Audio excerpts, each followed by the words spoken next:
So number one, to decrease the resistance of a section of cable, we've got two equations that would affect that value. There's Ohm's law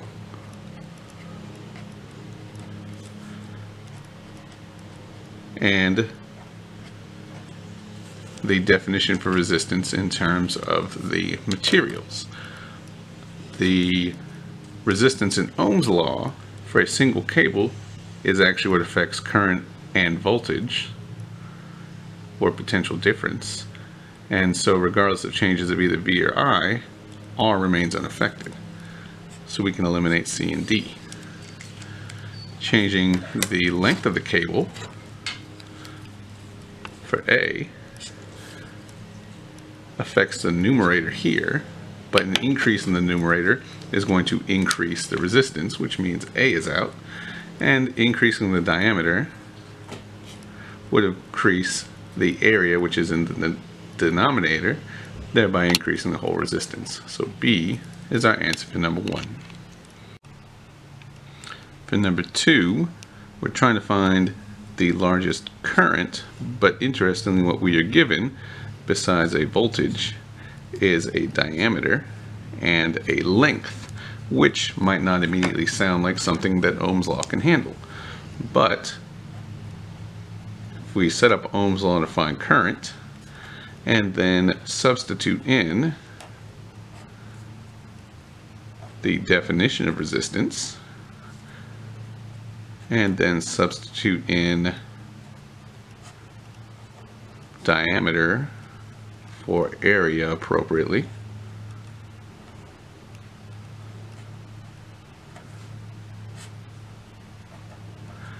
we can see that the current depends on the voltage, which changes in each case, pi, which won't change, the diameter, which changes in each case, the 4, which won't change, the rho, which, because these are all copper, has the same value and therefore doesn't change, and the length of the wire.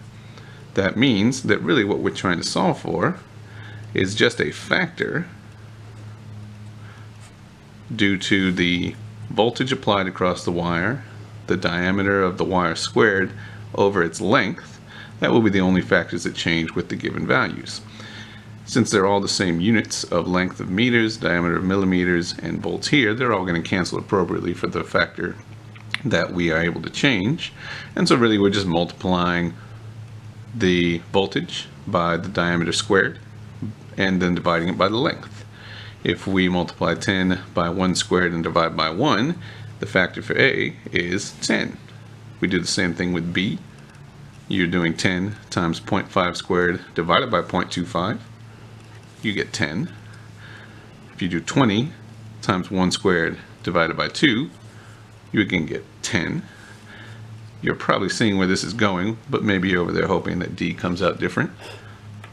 20 by 0.5 squared divided by 0.5 is again 10, which means the answer is E.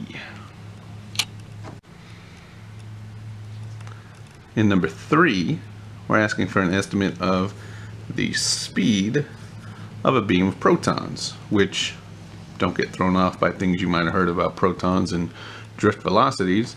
Don't just try to eliminate your way around among these on a wild guess. There is a straight calculation for it, and that calculation is predicated on, first of all, this current being given, which is super helpful, but then also this 10 to the 9th, and then we got to be real careful with this protons in each meter of the beam. So essentially you've got that concentration of protons being beamed along, which essentially is a current as defined by the current density, which is dot producted with the area of the beam of the protons. Now, in order to actually work in a drift velocity there, we need to make the substitution that the current density depends, remember, on the charge carrier density by the charge carrier charge by the drift velocity, which we're looking for this, that has to be multiplied by the area. We know the current already, I, and we already know what the charge of a proton is. The real issue is we only seem to have one extra quantity, 10 to the ninth, which doesn't match the units of either N or A. But because that's protons per meter, essentially what we're looking at for that 10 to the ninth is the resultant product of multiplying the charge carrier density, which is a per volume quantity, by the area of the beam that it's cutting across, which actually gives us the length of the beam. Essentially what you're looking at, if this is the cylinder of the beam, so we have an area here, the charge carrier density defines the volume, and then the charges per length would occupy that length here when you multiply those two together. And so when we piece all of that around, we have I, which is 1.6 times 10 to the negative 3 ampere, the per length concentration of the protons, which is 10 to the ninth, so that's a per meter, the charge carrier charge itself, which is 1.6 times 10 to the negative 19 coulomb, and then the drift velocity. If we multiply all this out, we end up with 1.6 times 10 to the negative 3 ampere equals 1.6 times 10 to the negative 10 coulombs per meter. And then when you divide that out to find the drift velocity, you end up with 10 to the 7th, and the units on that would be meters per second, which is exactly our option in D. Number 4, we are trying to figure out how the quantities inside the current in the current density equation version of current can be affected by voltage, because some of this doesn't make any sense given that a wire obviously can't change as you apply more voltage to it, mostly. So if we think about what's actually going on internally at a very micro level, increasing the area of a wire, which would be the A here, doesn't make any sense. That area of the wire depends on the shape of the wire. The amount of charge associated with each charge carrier would be pointing to the QE, the elementary charge, which quantum physics and Einstein and all these very smart people have told us that's not changing either. The resistivity of the wire is again a material property. That would be the rho, which doesn't even appear in the I itself, so it's out, which would make D the most logical sense. But if we think about having more charges able to move, that should be affecting the N right here, and make D our correct answer.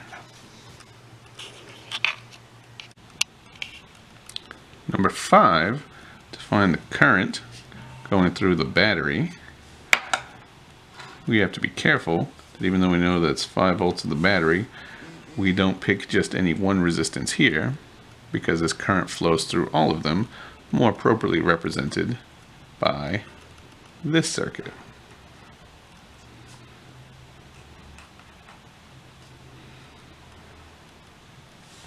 Where this is the same battery, and this is the equivalent series resistance to all 3 resistors, which is the sum of the individual resistances. And so we're adding up to 50, 500, and 1000 ohms, which gives us 1750 ohms for the series equivalent resistance. So now to find the current flowing through the battery, which is still this current right here, we just use Ohm's law with the given battery voltage and the newly found equivalent resistance for the series connection, which means we are dividing 5 volts by 1750 ohms, which gives us 0.00286 ampere, or you could also just call it 2.86 milliampere, or any other equivalent appropriate units. All right, nod when you're ready.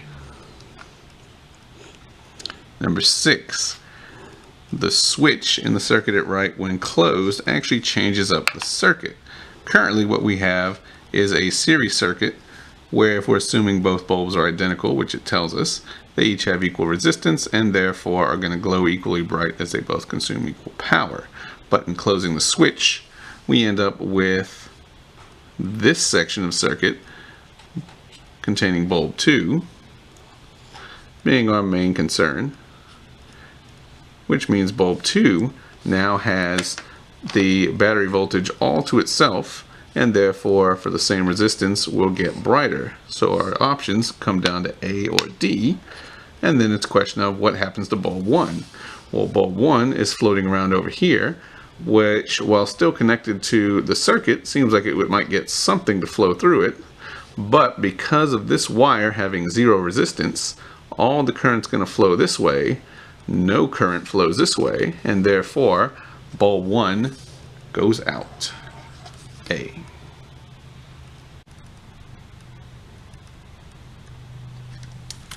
Number 7, we have a 5 ohm resistance speaker drawing a power of 125 watts. The only problem with the usual equation for power is that resistance doesn't show up in it, but the speaker having a given resistance means that it's ohmic, and so if we're looking for current, we can use Ohm's law to substitute for the voltage, which means power is I squared times R, so 125 watts equals I squared times 5 ohms. Divide out the 5 ohms and we have 25 amperes squared, and then after taking the square root, I must be 5 whole ampere. Number 8, you're essentially setting up the process to solve for any of the currents or voltages in this graph. And so we'll start by labeling the currents. I'm just going to assume that there's a current flowing down this way from the high potential of the 9-volt battery, and I'll call that current A. And then that current will break up and some will flow down towards the high potential of the 1.5-volt battery, and other part of the current will flow this way. I'll call that IB, and that IC. Now, based on the directions of those currents, the 2 ohm resistance must have a potential difference across it pointing like this, which we'll call VA. The 20 ohm resistance must have a potential difference across it pointing like this, so that again IB flows from high to low, and we'll call that VB. And then with IC flowing this way, the 1 ohm resistance must have a potential difference across it, we'll call VC. The batteries are already delineated with their proper potential differences. Remember that the long side of the battery is the high potential. So given that, we can make not an arbitrary amount of equations, but the exact amount we need to be able to solve. So one node or current equation should relate IA, IB, and IC, and that would just look like IA equals IB plus IC, since IA flows into this node and IB and IC flow out. The 2 loop equations can be any of the 3 loops that make up this rectangular circuit setup. I'm going to have my first loop follow this path around the top rectangle half of the circuit, and so in going around clockwise, I would first see a 9-volt potential difference and then climb up the drop, or go up a negative potential difference, that's VB, and then as I loop around the rest of the way I have to go up the drop of VA, and then that brings me back to the original point. In the second equation, I'm going to use the bottom half loop, and so starting at this top left corner and going around this way, I would first drop down VB, so I've got a positive potential difference for VB, and then climb up the 1.5 volt battery's potential difference, and then climb up VC, making both of them negative. And so that ends what you needed to be able to show for number 8, where you're just laying everything out. In number 9, you're then asked to solve those equations and then properly pick the current for the 1 ohm resistance. We'll come back to that in a minute. Let's handle the solution. I want to rearrange these equations so that they all line up and I can pull off some kind of a matrix. So my first equation, IA equals IB plus IC, I'm going to rewrite as IA minus IB minus IC equals 0. Second equation, I'm going to line up the A's and B's and put the constant on the right of the equation so that I have VA plus VB. And there's nothing C, so I skip that spot, and then that has to equal 9 volts. And then with my third equation, there's no A, but I do have a VB, a negative VC, and that has to equal a positive 1.5 volts once everything's been moved around. Now this whole set of equations is not currently solvable because I've got 6 different unknowns, but the V's can be substituted by way of Ohm's law so that I end up with only I's, and it would look like this. First equation remains untouched.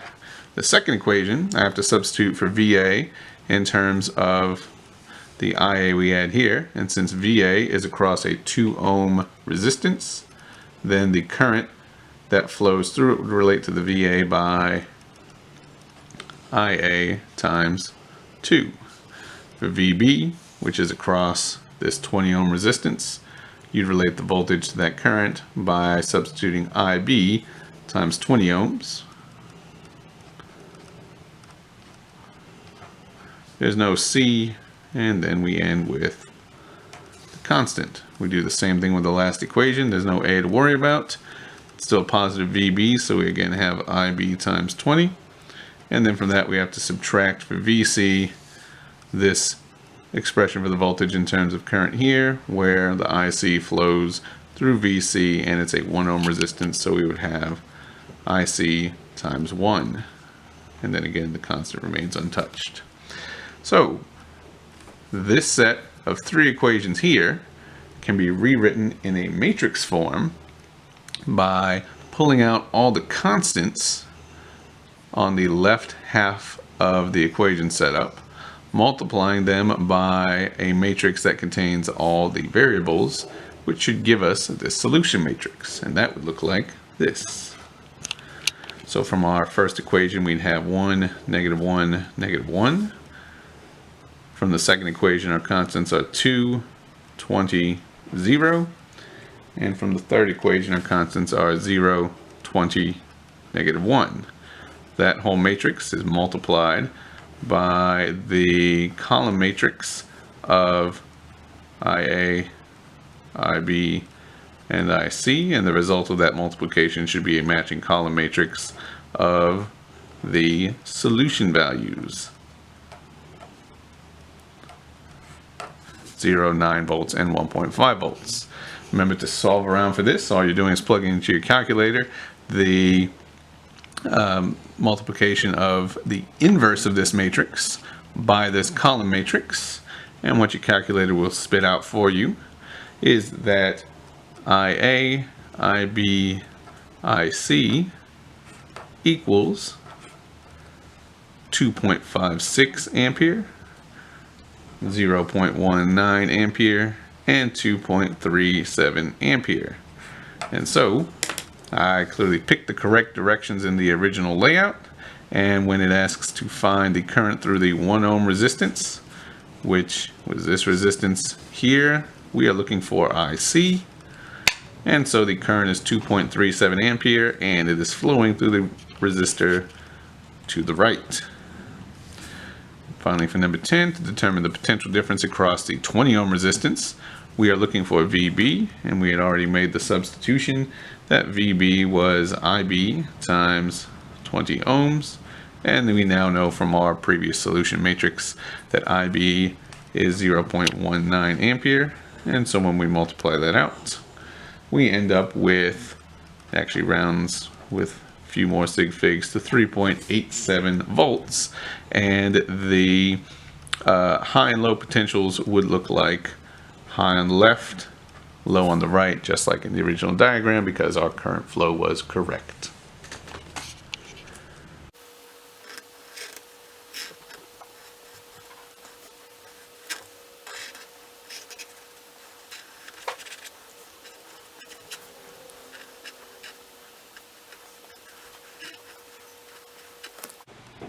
Welcome back to Tiger King fan art. Wait, no, not that one. Number 11, to find the equivalent resistance of the circuit, we need to simplify the blocks of the circuit where this section right here is actually the easiest to make into an equivalent circuit that looks like this. All of the other resistances remain untouched, but those 7.5 and 15 ohm resistances will collapse into a single equivalent resistance here. That is a parallel equivalent resistance we'll call RP. To find RP, remember there is an inverse relationship where 1 over RP should be the sum of the inverses of those two resistances. So that's 1 over 15 ohms plus 1 over 7.5 ohms. And that equals, if you do your fractions right, 3 over 15 ohms. And so to finish solving for RP, we have to invert everything, which means RP is in fact 5 ohms, 15 over 3. We now can collapse these three resistances that are all on a single line to a new single series equivalent resistance that would connect to the rest of the circuit right here, so that this new RS should just be the sum of these three resistances, where the first one is the 10 ohms given originally, the next one is the 5 ohms we just calculated, and the last one is a 15 ohm given originally. So when you add all those up, you end up with a 30 ohm series resistance. And now to find the final equivalent resistance of these two together, they're clearly in parallel, so we'll find that last equivalent resistance, I'll just call it REQ for the final step, by adding the inverse of the 150 given originally and the RS we just found of 30. And so when we put those together, we end up with 6 over 150 ohms for the equivalent resistance, which we can now flip around and find 150 over 6 to be 25 ohms. 12 and 13 apply to this circuit here. Since we already know that the current from the setup is 1 ampere, it stands to properly reason that the current should be flowing this way, given that the 12 volts is the greatest source voltage provided, and so it should be flowing away from the high voltage there. If this is 1 ampere flowing around this way, besides knowing that there's 6 volts here, we also know that we have 1 ampere by 0.2 ohms or 0.2 volts here. We have some unknown voltage across the R, but it's going to be 1 ampere by R, so we'll just say that's R volts. Across the 1.5 ohms, we have 1.5 volts, and then across this 0.3 ohms, we have 0.3 volts. If we follow around that entire loop from point X all the way back around, according to Kirchhoff's loop rule, we can say that the potential differences need to be 6 volts plus 0.2 volts plus R volts plus 1.5 volts plus 0.3 volts plus 12 volts, minus 12 volts, since we are stepping up that voltage, and then that all has to equal 0. If we combine all of these known quantities, we end up with R minus 4 equals 0, which means R has to be 4, which is option C. Now that we know that that's 4 volts across R, to find the potential difference between points X and Y, all we have to do is essentially half of the loop rule and just see what the total of the voltages is going around from X to Y. And so that is 6 volts plus 0.2 volts plus 4 volts, which is going to add us up to 10.2 volts. D.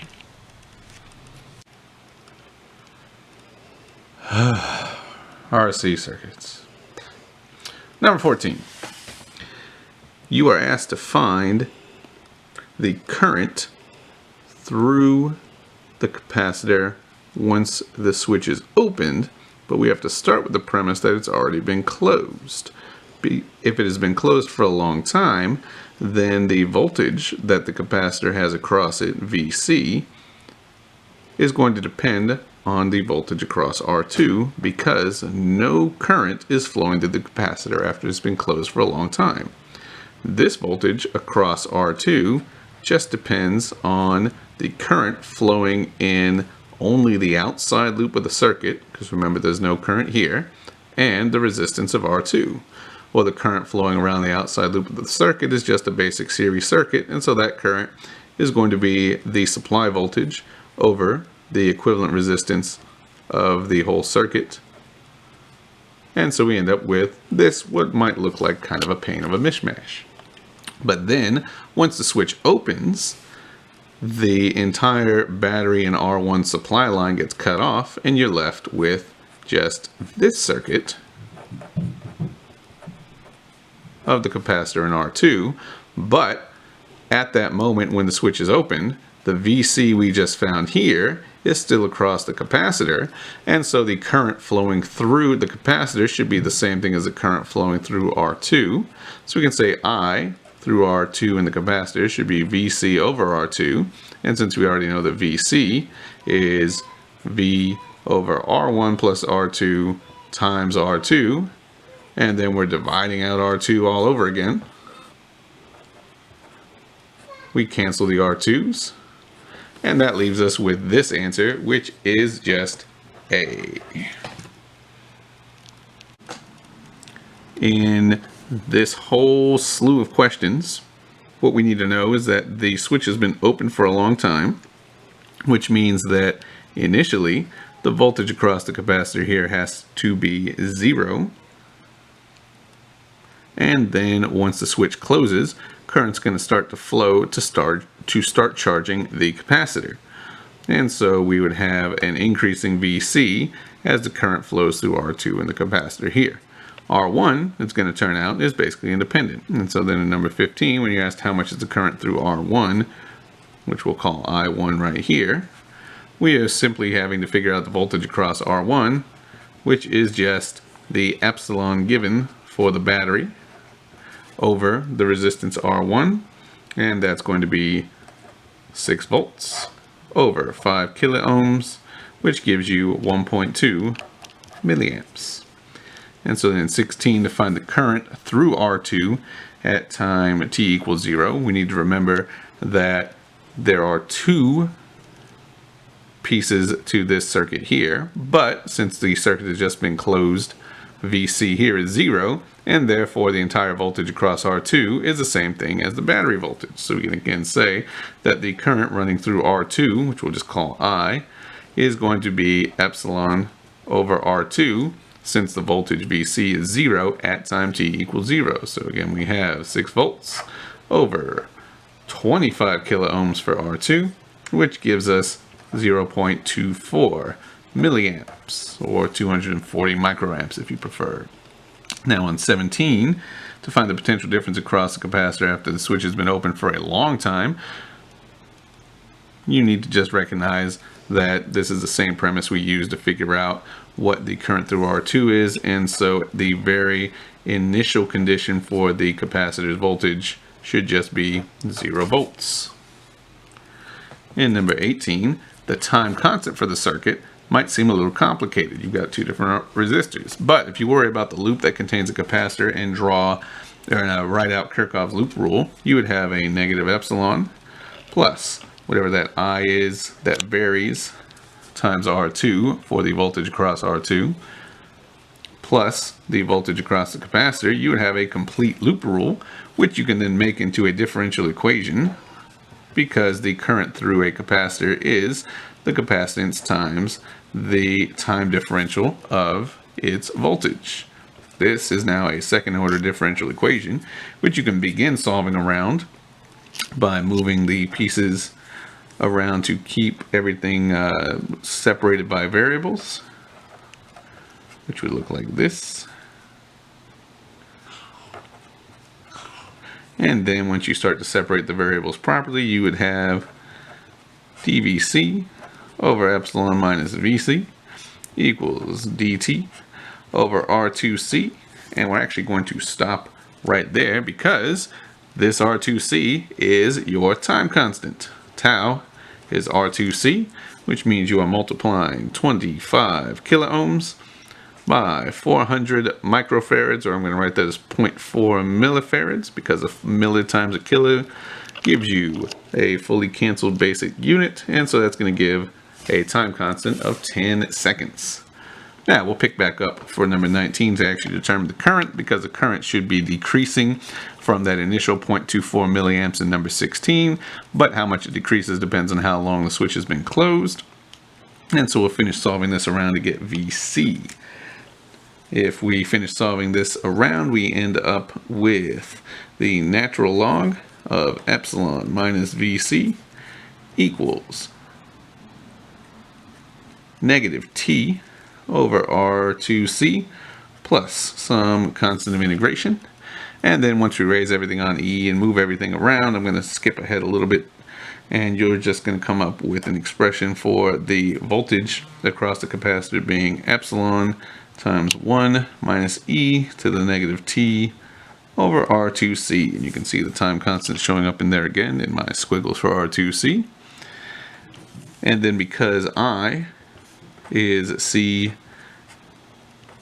derivative of the voltage across the capacitor with time, then we end up with the current being a function of time, that is C times the whole one part drops out, so we have a negative epsilon E to the negative T over R2C times negative 1 over R2C. C's cancel, the negatives cancel, and we end up with just epsilon over R2 E to the negative T over R2C. And so we can plug everything in and show that it's 6 volts over 25 kiloohms, which was the original I through R2 when the switch was closed, times E to the negative T over R2C, which was the tau we got in the previous problem, 10 seconds. And if we put all that in, we come up with 0.108 milliamps, or 108 microamps. And that's it.